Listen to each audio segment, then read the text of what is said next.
And as I said, my name is Kim Gwydir. And I was lucky enough to be a Division I college softball coach in the state of Florida for 10 years.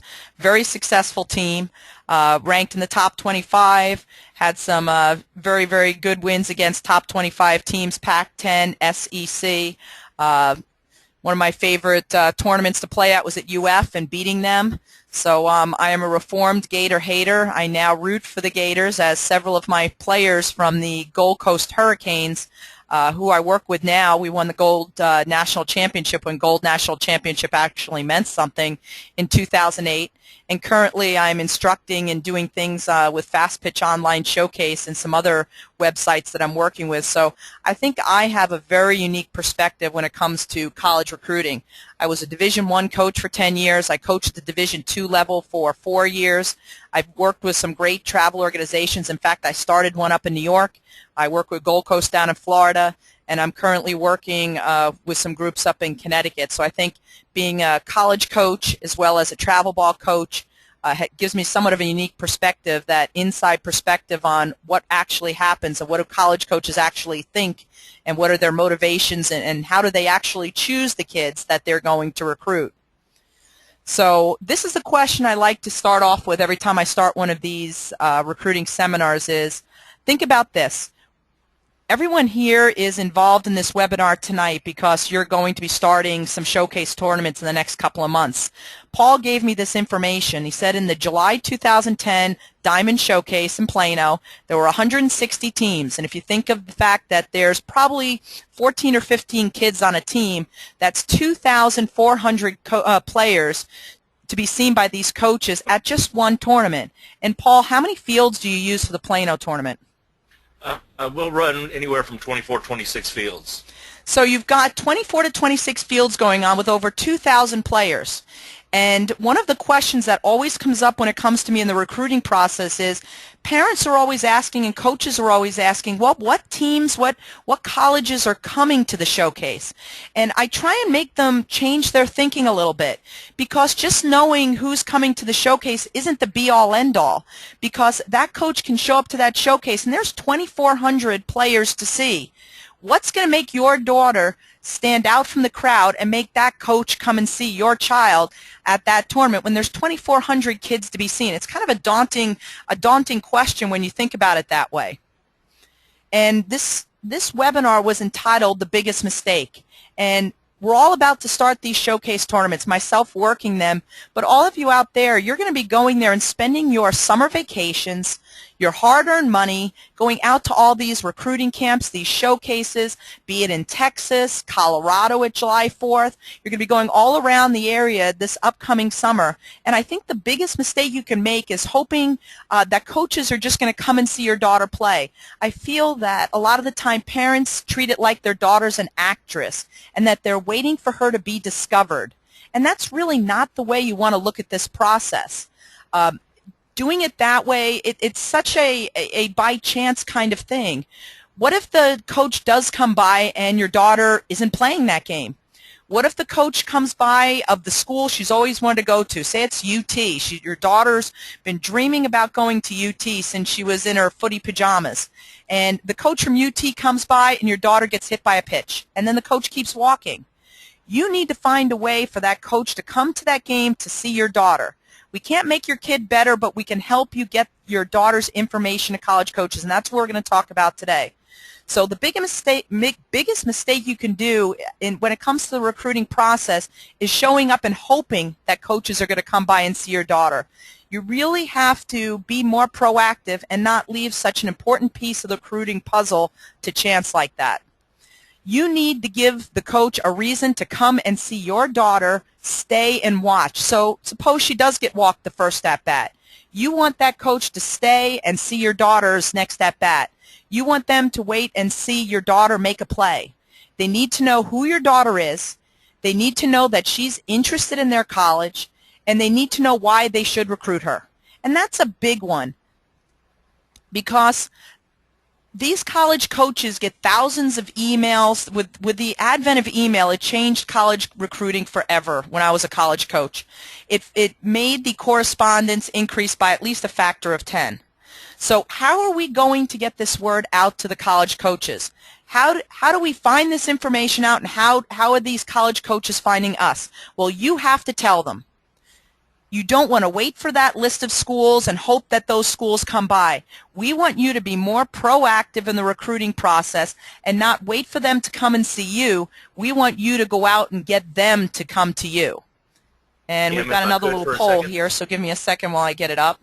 While you do that, Kim, I just want to take off on that last statement. And go ahead. It's just very important. If you go back to the slide that said there's roughly 2,400 kids at our July showcase last year, and a month ahead of time, everybody is asking for that list to send an email. Can you imagine 2,400 emails going to a specific coach? Plus, you're not the only one that's sending those emails. There's other people that have been communicating already. Those are the people they're going to focus on, the ones that they've been communicating with already. They've developed a relationship. You need to do that same thing. You need to develop that relationship, not wait till the last minute and send an email and say, here I am, coach, come see me. Most likely they won't see that email until after the showcase is over. Exactly. And one of the questions, Paul, that we have going up right now, just to get some interaction with our people, is when do you think college coaches start recruiting? 55% of you out there said that it's the sophomore year. 45% said the freshman year. And when we're talking about this, we're really talking about nowadays the freshman year is really, and sometimes earlier. So when we're looking at this, I want you to realize that for the team I work with, the Gold Coast Hurricanes, we're talking a top-level gold team. And I don't know where everybody works out of these days, but when we're talking about the highest level gold teams, I've got kids verbally committing to a college in the 10th grade. Now, do I think that's a great idea? No. I don't think a 10th grader knows what they want to have for dinner, let alone where they want to go to college. But the reality of the matter is that's what's happening. I had a list of 8th graders. I had a list of 9th graders. And you are, as a college coach, you always remember this adage that a lot of times kids will commit to the first coach that talks to them. So as a college coach, you are finding ways to identify these kids earlier and earlier because they are verbally committing that early. So the sophomore year, especially when we're talking about the higher level schools, those are actually a little late if you're talking about those schools. We want to start looking at the recruiting process and start getting a plan together as early as that freshman year. So I have another question for you here, everyone, is what percentage of athletes do you think get a Division I scholarship, or a Division I full ride, I should say? So take a look at this and tell me what you think. And we're going to launch that right now. Our options are, Paul, 1%, 5%, 10%, or 15%. What percentage of the athletes overall get a Division I full ride? And most of you have hit this right head on. It is less than 1%. We had 44% went with 5%, 60% went with 1%. So you're right on the money there. We're talking very, very few kids get a Division I full ride.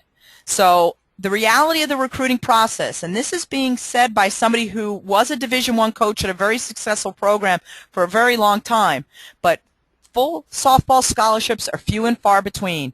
Recruiting is happening earlier and earlier. The reason I am no longer, one of the reasons I'm no longer a college coach was it was very hard to realize that my livelihood and my success was based on the whims of a 17-year-old. Now it's being based on the whim of a 15-year-old verbally committing to my school. So that's the reality now, is recruiting's happening earlier and earlier. And schools get thousands of emails and letters. And between the time of right before the Colorado showcases, before the big showcases in Texas, those numbers are staggering. And here's the reality of it. I didn't look at most of those emails. I didn't look at most of those videos. Those videos and emails got sent off to my assistant coach who put them into databases for me. So realize you're sending an email. Don't think for a second that every single one of those emails makes it to the coach, because those assistant coaches have other responsibilities. Head coaches are doing things. You don't want to send, and we're going to cover this later, we don't want to send just one email, because maybe at that moment the coach didn't see it or didn't really need that position. And maybe in a month things change. Somebody leaves, somebody academically doesn't make it, and their recruiting changes. So you don't want to send out one email. But Paul hit it right on the head. You want to start this early and get that introductory email out to the coach as soon as possible. Now, communications by recruiting services. I'm talking about those mass emailings that it's sad because my parents did this with my brother. My brother was an outstanding baseball player, and they had this gentleman from one of these recruiting services come in our living room, and his sales pitch was, you don't want to be the reason that your son doesn't make it to the pros. And that was how they put it to my parents, who were very intelligent people. My dad was a VP of a bank, and they bought it, and they made a video for my brother, which was horrendous. They sent out, and I'm not saying all recruiting services make horrendous videos, but I'm telling you about one specific situation. They sent out this mass emailing, and I'll tell you what I did with those. Now it's emails, but it used to be paper letters that these recruiting companies would send 15 or 20 of them in an envelope to me once a week. I didn't even open the envelope. It immediately went in the trash. When I was a coach, those mass emailings from recruiting services, I didn't even open them. They went delete and in my email trash immediately. Now, what we're going to talk about with FPOS is we're different. We're not going to do that for you. We're not going to do your work for you because, to be honest, I don't know what your daughter wants in a college. I don't know what school to send it to. That's up to you, and that's one of the things that we're going to talk about here. And I see someone has a question. Let's see if we can recognize. Okay. But what we're going to talk about today is how you can profile these colleges and how you can become proactive and make a recruiting plan where you're going to think of it as selling yourself. Now, I don't know what everyone does out there for a living, but you really need to think of softball as a marketing campaign. If you are in yourself in the marketing industry, if you're in business, think of your daughter as a softball player as a commodity for these college coaches. They need your daughter. And how is your daughter going to stand out and be the one that this coach wants? Well, my first step is you need to decide what kind of school your daughter's interested in. And Paul said it very, very succinctly in that, you know, all these schools coming to Paul's showcase, not all of them fit your daughter. And sending out mass emails to all of these schools is not the way to go. My suggestion is create a list of 20 schools, and that list could be 25. It doesn't have to be 20. But create a list of 20 schools that fit your daughter's profile of what she wants. Now, here's the problem with part of this is your daughter's in 9th grade. How does she know what she wants in college? She just got into the 9th grade. Well, we're going to discuss that in a minute.